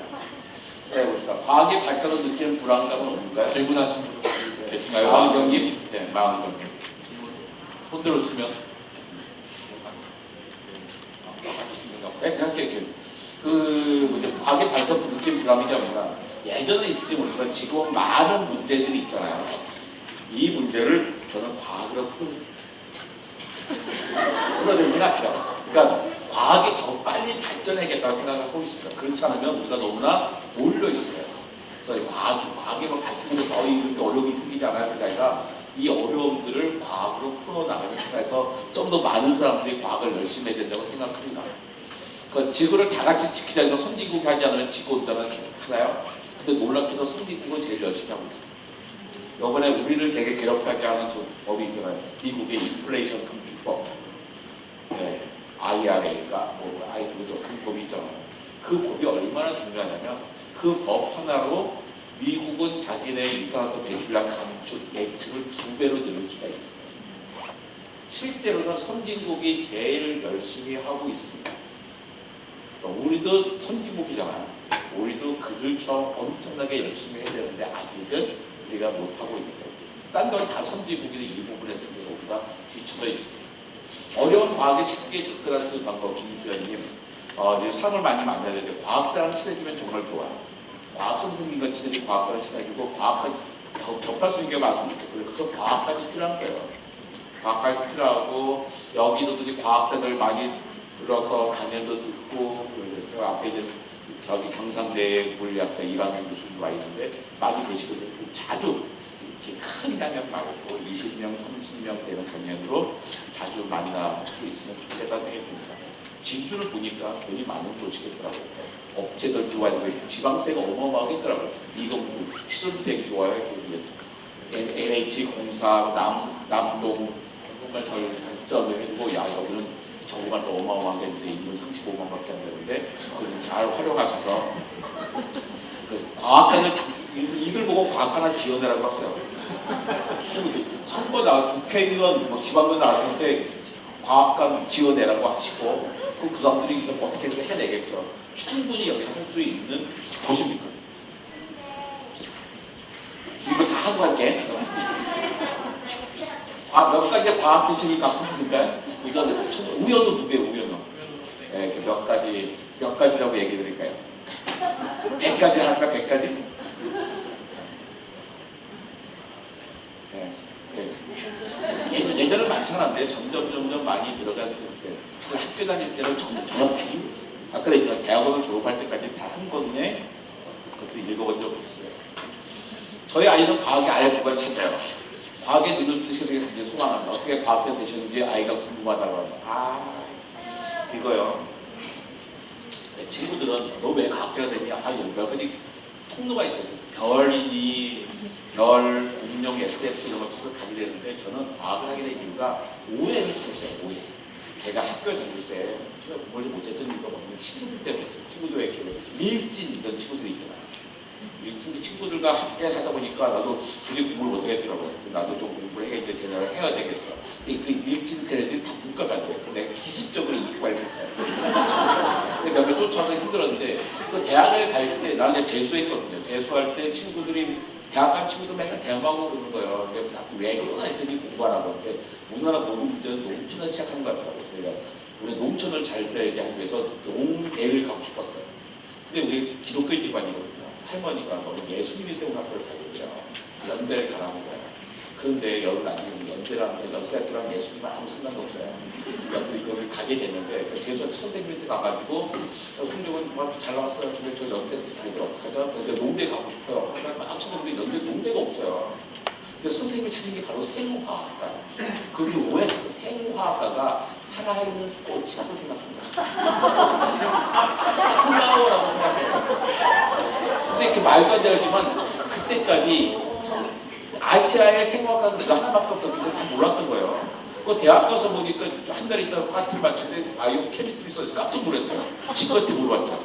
야 생화학과의 화가 플라워가 아니라 케미스트리라니까 애들이 이 바보 아니야 이러더라고요.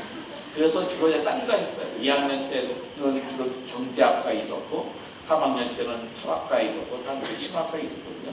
그러다가 대학원을 가고 2000년대 생과학과 가서 또 떨어지고 재수해서 가고 그랬는데요. 과학자가 될 수 있는 특별한 계기가 없었어요. 특별한 계기가 없고 그때도 학력고 성적이 맞고 이렇게 하다 보니까 나중에 재미를 느꼈어요. 얼마 전에 그 라이언 슈미트라고 하는 그 노벨상 수상자를 만났어요. 우리 과학관에서 보셨던 중에 암흑 물질에 관한 연구를 하신 분이에요. 사람들이 물어봤어요. 어떻게 그걸 했어요? 여쭤보니까 내가 원래 이렇게 물리학을 했어. 해보려고. 근데 물리학은 취직이 안 돼서 컴퓨터 공학도 했지. 아니 취직이 안 되면서 일자리가 돼가지고 천문학을 할 거야 해가지고 그래서 일자리를 쳐서 천문학을 하다 보니까 오늘 갑자기 내가 노벨상 수상자가 됐네 이러더라고요. 목적을 가지고 모든 사람이 절대로 한 게 아니라 하다 보면 길이 모든 게 열심히 하다 보면 열립니다. 고등학교를 입학을 앞두고 있는 중3들 고등학교 갈 때 과학 준비를 어떻게 해야 되나요? 고등학교 갈 때 무슨 과학 준비가 나면 이거 무시하고 학교 가는 거 아니에요? 근데 학교 수업 열심히 하시면 됩니다. 학교 수업 열심히 할 때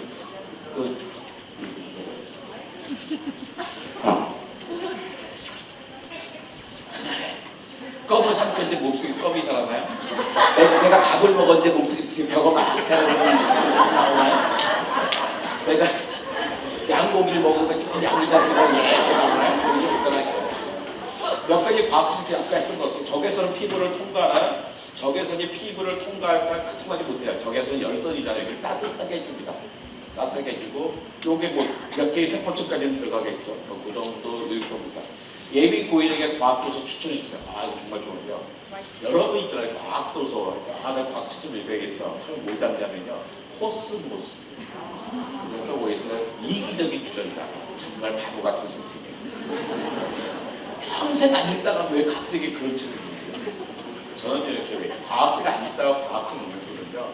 그림책부터 시작하면 만화책, 학습 만화책, 와인 시리즈 전혀 나쁘지 않습니다. 그렇게 읽다가 내한테 적응이 되면 청소년 책 하다가 흔히 말하는 과학 도전은요. 내가 과학에 좀 익숙해진다면 하면 돼요. 근데 나도 과학책 좀 읽어볼까? 코스모스 잡았어요. 하고 싶어요. 이기적인 책 많이 파는 이전 중 같은 역시 모르겠어요. 역시 과학은 나의 길이 아닌가 하는데 그러지 마시고 차분하게 하시는데 고등학교 1학년이다. 고등학교 1학년 과학 전쟁. 내가 과학은 아직 관심 없다. 아니 과학에 좀 누구 어떻게 돼요? 또 안 선생님. 과학에 전혀 관심이 없었다 그러면요. 이런 거 검색해서 쭉 보시는 게 되고 그 다음에 뭔가 이제 문학적인 작품에 이명양 선생님의 다음에 별에는 밤 그런 책이 있어요. 이명양의 별에는 밤이라는 책이 있는데 이게 문학적으로 잘 시작할 수 있는 책인 것 같아요. 그래가지고 또 요즘에는 김채경? 김채경 선생님이죠. 신채경 선생님의 여자 과학자이시군요. 천문학자는 별을 보지 않는다라고 본 적이 있어요. 얼마나 그게 아름다운지. 아름다운 문학성이 있는 과학책으로 시작하기를 바랍니다. 신채경, 이명현 이렇게 검색해서 한번 시작해 보시면 어떨까 생각이 듭니다. 지구온난화는 어떻게 해결될 수 있나 쉽지 않습니다. 정말 쉽지 않은데 우리가 엄청나게 노력해야 되고요. 그러니까 이산화탄소 배출을 줄이려고 노력합니다. 진주만 해도 대중교통이 잘 돼 있으면 대중교통이 고기 조금 먹고 이런 거죠. 근데 중요한 건 뭐냐면 여러분들 그 문제를 느낀다면 부모님이 착각하는 거 있어요.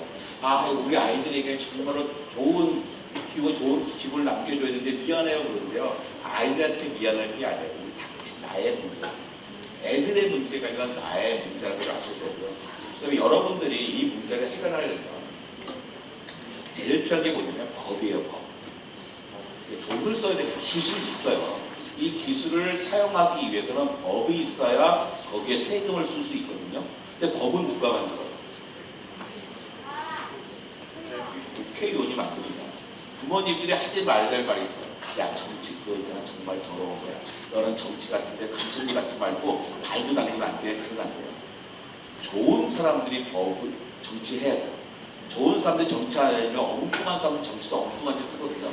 좋은 사람들 여러분이 잘 성장해서 전문성을 갖다가 여러분이 좋은 사람의 생각이 들면 정치가서 좋은 법을 만드십시오. 법을 만들지 않으면 우리 이 기후위기를 해결하지 못합니다. 우리 다 누구나 알고 있어요. 기후위기가 없다는 사람은 다 기후위기 있다는 거 알고 있잖아요. 기후위기를 해결할 수 있는 기술도 사실 갖고 있어요. 거기에 우리가 얼마나 투자하냐 마냐를 결정하는 건데 그건 법이 있어야 되는 거예요. 아까 말씀드렸잖아요. 미국이 인플레이션 감축법 하나를 가지고서 자기네 이산화탄소 배출 감축량을 2배로 늘릴 수 있게 됐거든요. 저희 반 선생님도 과학선생님 저희 반 선생님 닮았어요. 당연히 욕이 아니겠죠. 제가 욕을 저희 반 선생님이세요. 저도 제일 좋아할 때가 35살 때 같아요. 저는 괜찮아요. 초등학생의 과학관 관람 방법 팁 주세요. 자, 일단 과천과학관으로 왔다 생각해보세요. 여러분이 과천까지 왔어요. 과천은 어마어마하게 커요. 딱 2개만 보세요. 관람 방법. 한 10개 정도 되는데 보시면요 다시는 오기 싫어져요. 한 2개 정도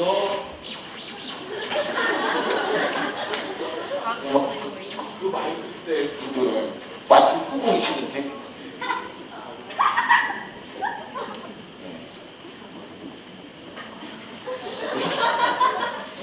뭔 얘기하고 있었죠? 그 과학관.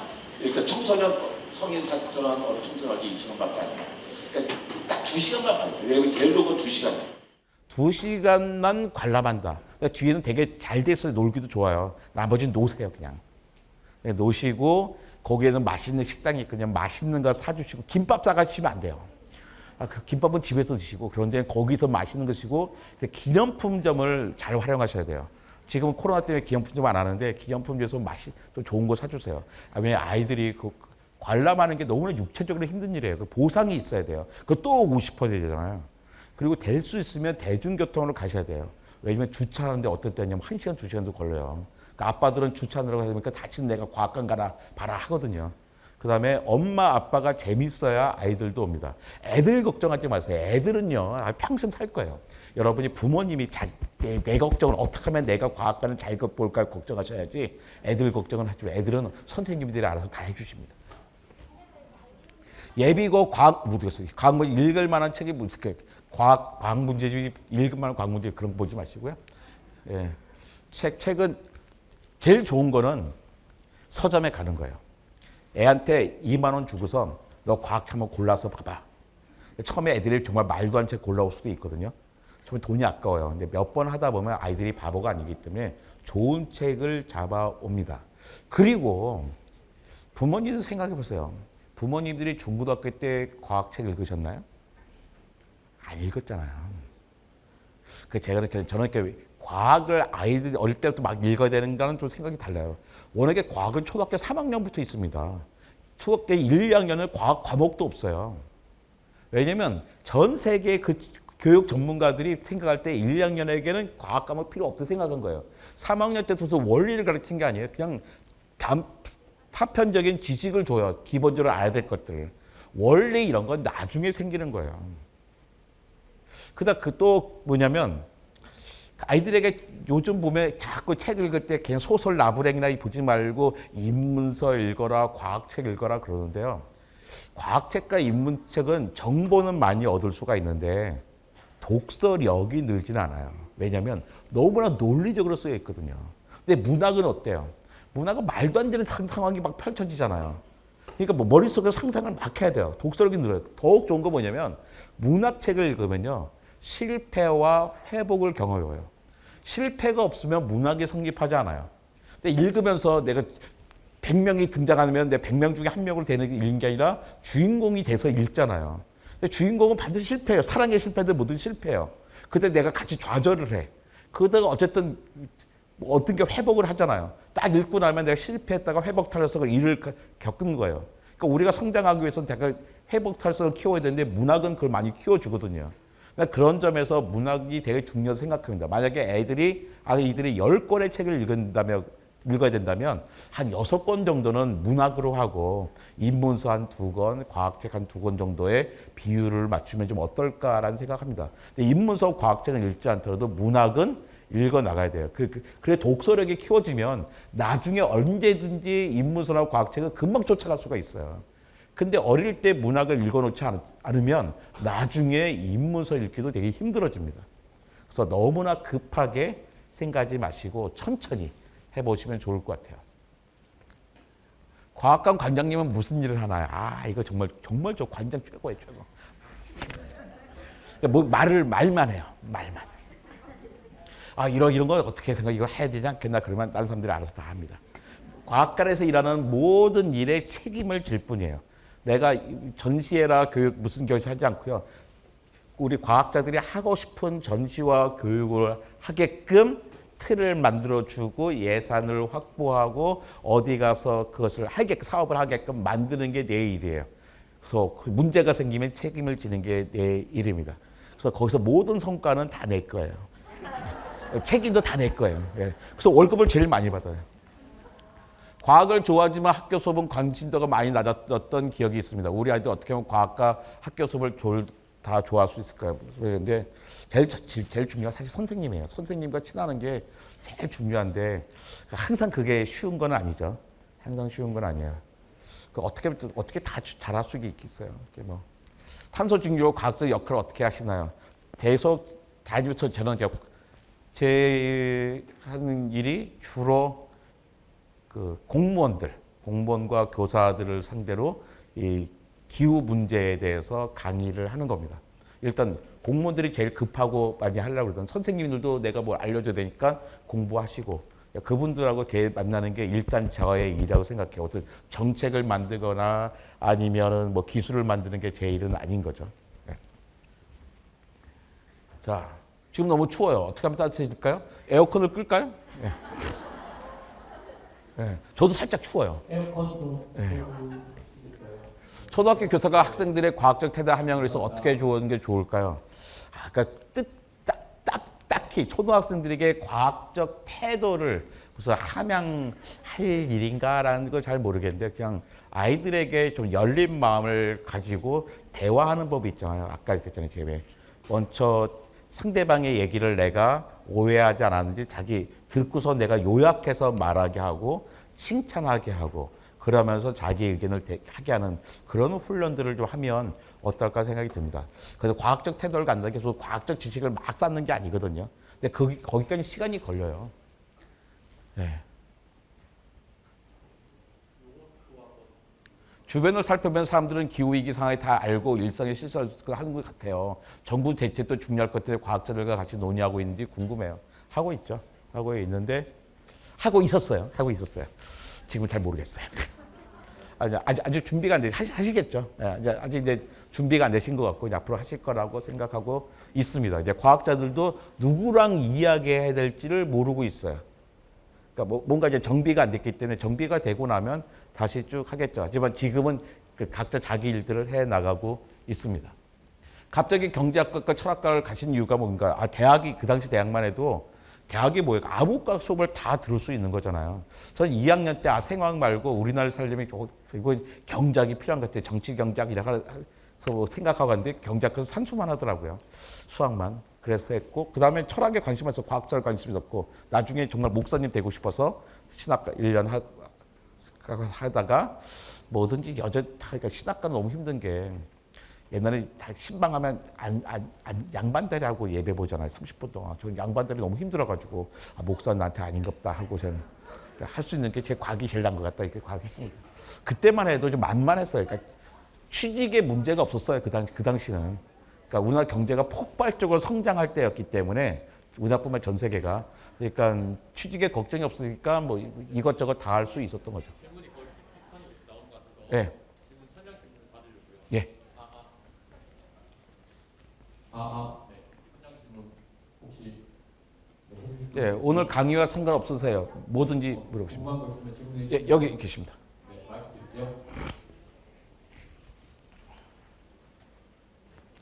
드릴게요. 한 김에 좀 또 하면 국제 표준이죠. 질문의 국제 표준. 뭐냐면요. 3단계가 있는데요. 이렇게 처음에 간단하게 자기 소개를 하는 거예요. 정황하지 않게. 간단하게 내 누구입니다. 두 번째가 중요해요. 오늘 강의가 얼마나 훌륭했는지. 나한테 어떤 변화가 생겼는지.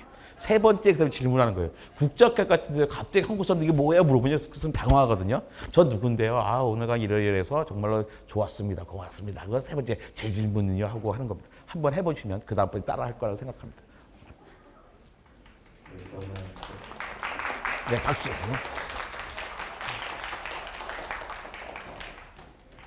저는 고등학교 2학년 이상민이고요. 오늘 발표에 관해서 정말로 재치 있는 표현과 과학에 관해서 쉽게 설명해 주셔서 정말 잘 들었습니다. 네, 감사합니다. 그 책을 읽다 보니까 그 지에노 식품에 관해서 나오던데 예. 그 정말 그렇다면 지에노 식품이 그 단순한 물질이라면 그럼 지에노 식품을 이제 딱 마음껏 먹어도 큰 문제가 발생하지 않는 건가요?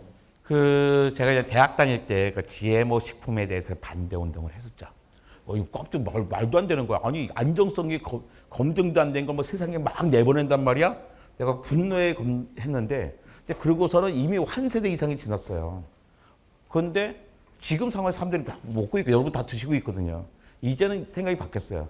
GMO 식품에 대해서 안전성을 증명해내라고 그 사람 요구할 게 아니라 반대하는 사람이 위험성을 제시를 해야 된다고 생각합니다. 또 뭐냐면 진화를 공부하다 보니까 우리가 먹고 있는 모든 식품들 있죠. 우리가 먹고 있는 모든 농산물 5,000년 전에 있었을까요? 없었습니다. 수박, 가지, 오이, 고추, 감자 다 없었어요. 다 GMO예요. 어떻게 만든 GMO예요? 밭에서 농부들이 오랜 세월에 거쳐서 만든 GMO예요. 유전자가 바뀌어 있는 거예요. 근데 우리가 GMO라고 얘기하는 건 뭐예요? 실험실에서 수십 년 안에 만들어낸 거잖아요. 외계인이 와서 그 세포를 딱 보고, 우리가 먹어서 GMO 세포를. 그러니까 GMO 식물을 먹었을 때 우리 세포가, 아니, 주인은 이 사람은 말이야, 천연식품이 아니라 GMO를 먹었네. 내가 삐쳐야겠어. 정말 막 아플 거야. 그런 게 아니다 말이에요. 우리 몸은 구분하지 못해요. 그 물질이 어디서 왔는지, GMO인지 아닌지. 우리 저거 있잖아요. 말 나온 김에 MSG. 글루타민산이잖아. 아미노산이에요. 그걸 먹었어요. 세포가 이게 고기 국물에서 나온 아미노산인지 미원에서 나온 아미노산인지 구분할 수 있을까요? 구분하지 못합니다. WHO에서는 MSG에 대해서는 허용량이 없어요. 허용량이 없다는 건 뭐냐면 마음대로 퍼먹어도 된다는 거예요. 맛이 없어서 그런 거지. 왜 MSG의 특징이 뭐예요? 모든 맛을 강화시켜요. 맛있게. 그러니까 어떻게 맛이 막 생기니까 사람들은 큰 노력을 하지 않고 맛을 낸단 말이에요. 그러니까 어떻게 영양분이 다른 것에 골고루 양념이 들어가지 않아서 그런 점에서 문제인 거지. 그것이 몸에 어떤 문제를 일으키는 건 아니에요. 어서 가서 이런 얘기하면 그때부터 분위기가 싸해져요. 그런데 GMO, 그러니까 대부분의 지금 우리가 먹고 있는 GMO들은 허가를 받은 것들이잖아요. 저는 이제 그 점에서는 여러분이 맨날 먹는 치킨 먹을 때마다 튀긴 기름은 다 GMO 기름으로 튀긴 겁니다. 내가 그게 걱정되면 저 뒤에 그게 걱정되면 치킨을 드시면 안 돼요. 네. 네. 네. 질문이 끝나면 미리 그걸 받으셔가지고 다음번에. 네, 반갑습니다. 네, 감사합니다. 우선 오늘 제부터 소개해드리겠습니다. 저는 대학학교 교사 김종훈이고요. 우선 오늘 지역 주민들 소통하는 중진국 콘서트 이 자리에 처음 왔거든요. 익히 반장님은 다른 그런 SNS 채널이나 이런 연계에서 보긴 했고요. 책도 오늘 오랜만에 구입했는데요. 제가 질문하고 싶은 것은 17가지 태도 말씀하셨잖아요.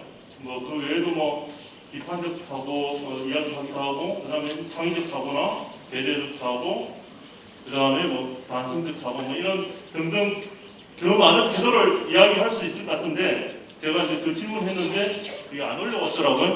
거기에 대해서 블러드 시키고 싶은 태도가 어떤 것이 있는지 말씀해 주시면 감사하겠습니다. 마지막 문장을 못 썼어요. 그 책에 과학이 가르쳐준 것들 있잖아요. 그게 우리가 17가지 태도에 대해서 이야기를 했잖아요. 과장님께서. 그래서 블러드 시키고 싶은, 더하게 하고 싶은 태도가 어떤 것이 있는지 말씀해 주시면 감사하겠습니다. 나는 이미 그 10가지까지 너무 많다고 생각하고 사실 저도 그 17가지 다 기억해요.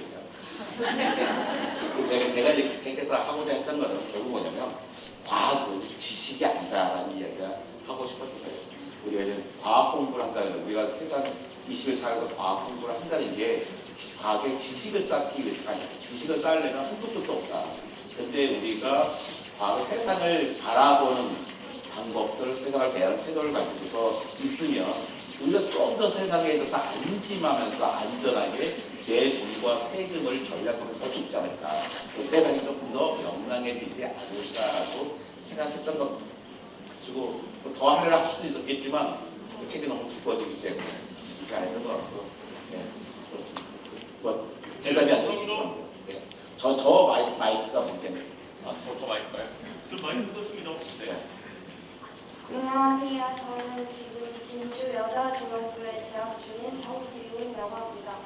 제가 드리고 싶은 질문은 동물 실험을 두 번째 동물을 해야 하는 두 번째 선배들 두 번째 단계를 알면서도 왜 우리는 계속 동물 실험을 해야 하는 이유와 그 동물 실험을 하지 않고 화장품이나 그런 것을 저희가 먼저 하지 않는 한 동물에게 피해 주지 않는 방법은 없는지 질문하고 싶습니다. 예, 제가 이걸 칭찬하지 않았지만 그게 아주 중요한 질문이었어요. 우리 동물 실험 같은 화장품 동물 실험하잖아. 여기에는 잔디가 필요한 것 같아요. 되게 잔인하거든요. 저걸 정말 잘해요. 저렇게 살아있는 쥐에 겨드랑이로 주사를 넣어서 심장에 넣어서 피를 쫙 뽑아내는 특별한 분들. 제가 죽은 쥐가 죽인 날이에요. 미안하지만 더 중요한 건 누구냐면 사람이었기 때문에 어쩔 수 없이 동물 실험을 했어요. 야, 동물 잔인하니까 실험하지 마. 그래 보면 우리 정말 큰일 납니다. 예를 들어서 우리 바이러스 이번에 백신들 만들고 했잖아요. 그런 것도 요즘 개발도 못하는 거예요. 그런데 그렇다고 해가지고 무조건 하냐 그렇지 않죠. 방법을 찾아 나가고 있습니다. 이 문제를 알았어요. 동물 실험은 결국에 언젠가는 하지 말아야겠구나. 그래서 어떻게 하면 동물 실험을 대신할 수 있는 방법들을 개발하고 있죠. 아직 값이 많이 비싸긴 있지만 이제 좀 돈이 있는 연구소에서 할 수 있을 만큼 값이 떨어졌어요. 이게 더욱더 많이 퍼지고 나면 많은 동물 실험들을 하지 못하게 될 겁니다. 그러니까 잠깐 이 동물 실험에 대한 문제를 제기하니까 지금 내가 당장 그만두지 못했으니까 오히려 저쪽 방향으로 가야겠구나 하면서 쭉 변하게 왔죠. 그런 문제를 계속 제기하는 게 중요한 거고요. 이 문제를 받아서 해결하는 것도 중요한 문제죠. 그런데 우리가 딱 당장 그 문제에서 오늘 그만두고선 앞으로 10년간은 참았다가 개발되면 해. 그러기에는 우리 인간들에게 너무나 큰 문제가 있어서 적절한 점에서 우리가 좀 타협도 봐야 되고, 그러니까 우리가 선명한 투사가 되면 좋지만 세상은 그렇지 못하니까 그걸 같이 잘 조화를 이루어야 됐던 것 같아요. 근데 걱정하신 부분이 만약에 나중에 대학원 가서 연구할 때쯤 된다 그러면 아마 다 해결되어 있을 겁니다. 네. 좋은 질문 감사합니다.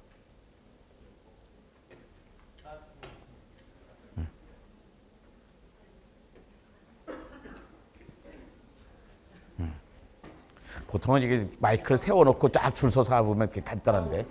네.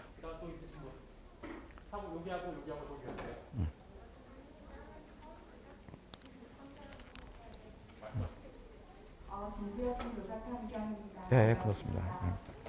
이성국 환자님은 제가 유튜브 통해서 팬으로서 아주 많이 보고 있습니다.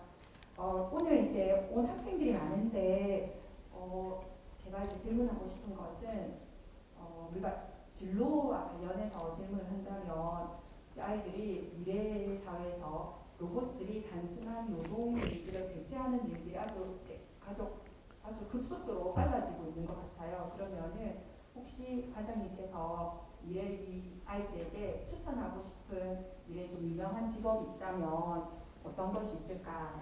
또 과학적인 생각을 하고 있는 아이들이 고민할 수 있는 그런 직업이나 또 역량이나 이런 것들이 있을까?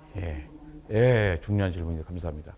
그러니까 이제 우리가 좀 조심해야 될 게 있어요. 로봇과 인공지능이 어마어마하게 많이 와서 일자리를 많이 뺏어갈 거예요. 사실이에요. 어떤 직업을 뺏어갈까? 되게 정신적인 노동을 뺏어갈 겁니다. 변호사, 변리사, 회계사 이런 쪽이지 미장이, 목수 이런 쪽은 하지 않을 거예요. 로봇이 얼마나 비싼데요. 사람이 싸는 게 훨씬 싸거든요. 그러니까 인건비 비싼 일들이 있잖아요. 그쪽이 대체되는 거지 우리가 헤어 디자이너 이런 사람들이 대체되는 거는 아닐 거예요. 그러니까 그거 하나고 또 그렇다면 또 이런 고민해요. 앞으로 인공지능과 로봇세가 될 테니까 나는 인공지능 전공해서 로봇 전공해서 하는데요. 유행 따라 공부하면 큰일 나요. 세상은 바뀝니다. 자, 로봇 회사라고 해봐요.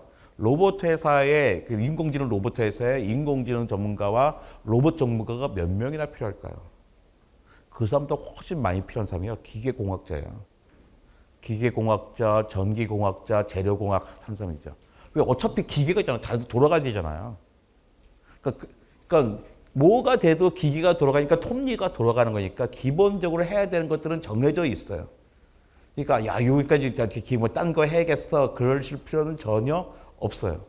자, 기후 위기 또 중요한 기회죠. 기후 위기 때문에 산업도 어떻게 되고 막 어려워질 것 같은데 어차피 전 세계가 이 기후 위기를 극복하기 위한 기술들을 만들어야 돼요. 이걸 위해서도 또 다른 지금 하는 일들은 또 많이 생기겠죠.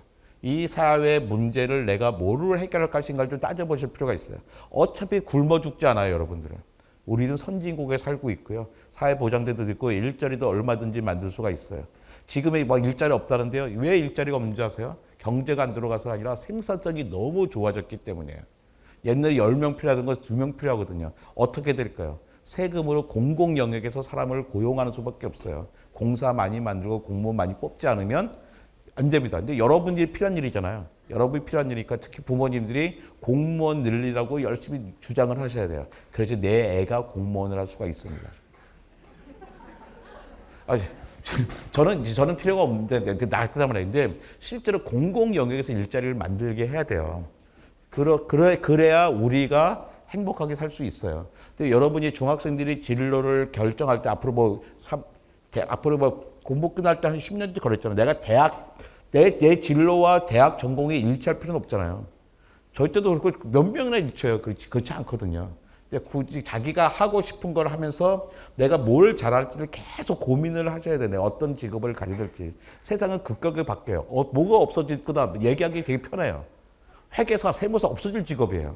야, 너 왜 세무사잖아. 회계사잖아. 돈 잘 벌잖아. 너 회계사 해라. 큰일 날 일이에요. 연말 정산 해보시죠. 제가 2005년, 4년 때문에 연말 정산 하려면요. 겨울방학 때 최소한 이틀 학교 나가야 겨우 연말 정산했어요. 제 연말 정산하는데 5분도 안 걸려요. 어떻게 국세청 사이트에 가서 내절을 다운받아요. 더 놀라운 건 그 자료를 다시 국세청에 올려요.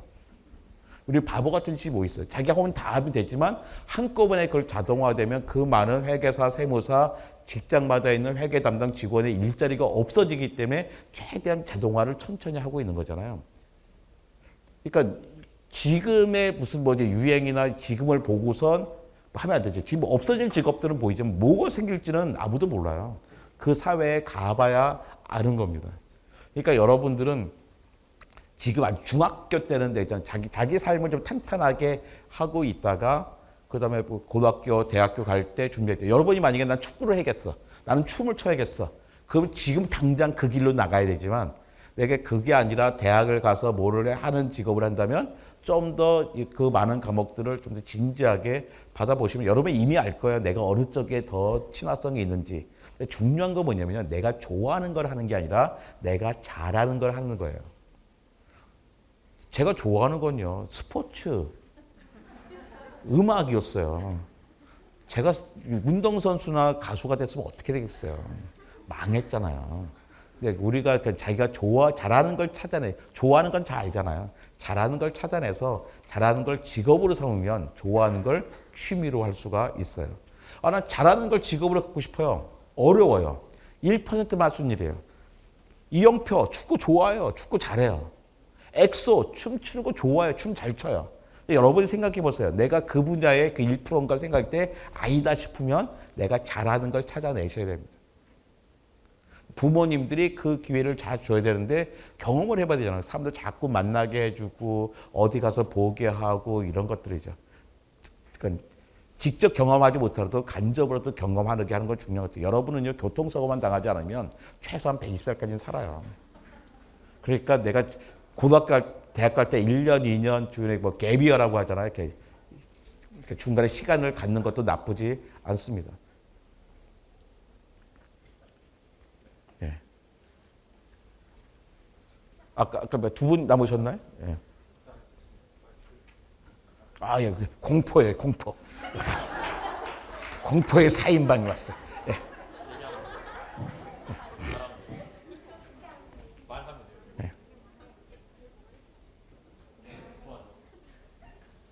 2학년 1반, 그죠?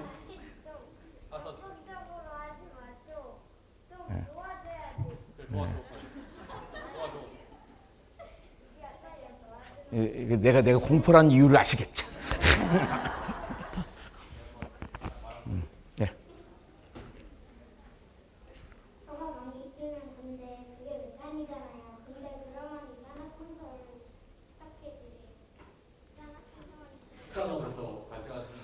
축산업에 우리가 만년 축산 그 이산화탄은 ppm단 이제 파트 퍼 밀리언 100만 분질 단위예요. 근데 메탄은 PPB, 파트 퍼 빌리언 10억 분질 단위거든요. 1000배 차이가 나는 거예요.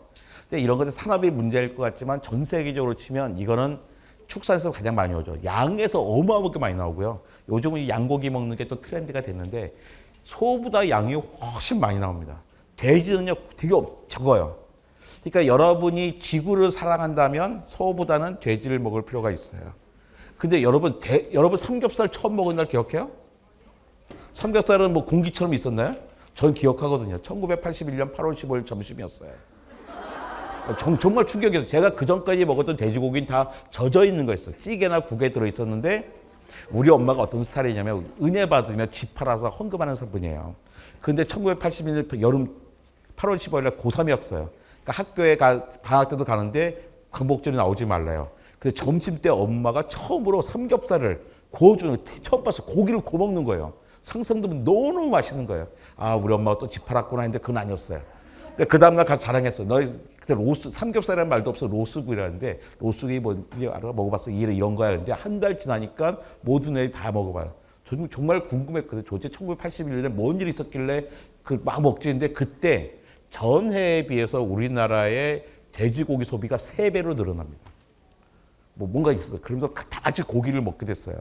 그래서 확 되게 주로 이제 소고기 있잖아요. 소고기는 정말로 많이 발생해요. 그러면 어떻게 할 것인가? 소고기를 덜 먹어야 되죠. 소고기를 덜 먹어야 되죠. 소고기 1kg을 생산하기 위해서 발생하는 이산화탄소로 치면 50kg이 발생해요. 소고기 1kg만 먹으면 이산화탄소 배출을 50kg 줄이는 거예요. 또 소고기 1kg을 생산하기 위해서는 25kg의 먹이를 먹여야 돼요. 이게 뭐냐? 우리가 소고기 1kg 안 먹으면 25kg의 먹이를 생산할 땅을 숲으로 만들 수 있다는 얘기죠. 그러니까 고기를 적게 먹는 건 중요합니다. 그래서 저는 25년 전부터 채식주의자예요. 근데 어저께도 고기를 먹었어요. 이 눈부터 요 위까지가 채식주의자예요. 아래는 고기를 너무너무 사랑해요. 그러니까 이제 채식주의자가 고기를 그렇게 먹으니까 내가 얼마나 괴로웠겠어요. 그런데 올해 5월 4일 날 네이처지에 또 재미있는 논문이 나왔는데 이거예요. 과학자들이 우리가 채식을 20%만 줄이면 산림 벌채를 50% 줄일 수 있다는 거예요.